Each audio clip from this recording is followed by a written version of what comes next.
And welcome back, everyone, to our special on high-speed rail. I'm Phil Schuman, along with investigative producer Heidi Kuda. We talked about the farmers' lawsuit, but that's not the only one. Absolutely. Look, there are multiple lawsuits against the rail authority, but one in particular has a fighting chance to stop the train in its tracks. Attorney Mike Brady says what we were promised is not what we're getting, and he says that's in direct violation of the original terms of Prop 1A, also known as the High-Speed Rail Act.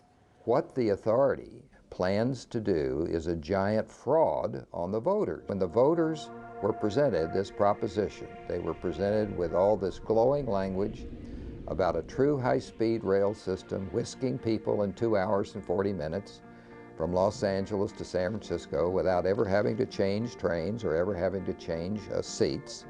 What's happened is they're taking the money and they're going to spend it not for a high-speed train system at all.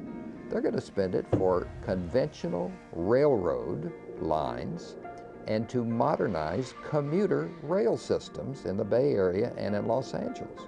None of this is true high-speed rail. Reality suddenly descended on the authority and some of the state officials, and they realized they have nothing approaching the amount of money they need to build a true 800-mile high-speed train system in California. It's not a high-speed train at all. So it's in square violation of the statute.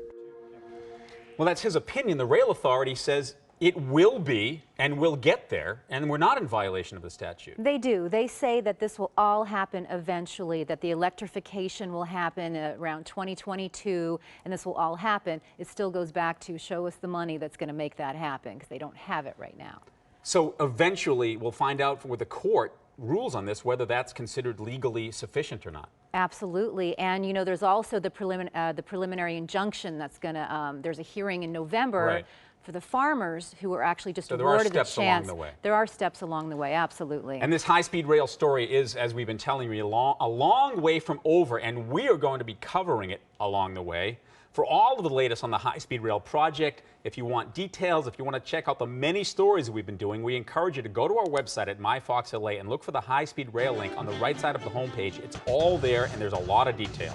Thanks for watching this Fox 11 News special report. For Heidi Kuda, one of a kind, I'm Phil Schuman. Good night.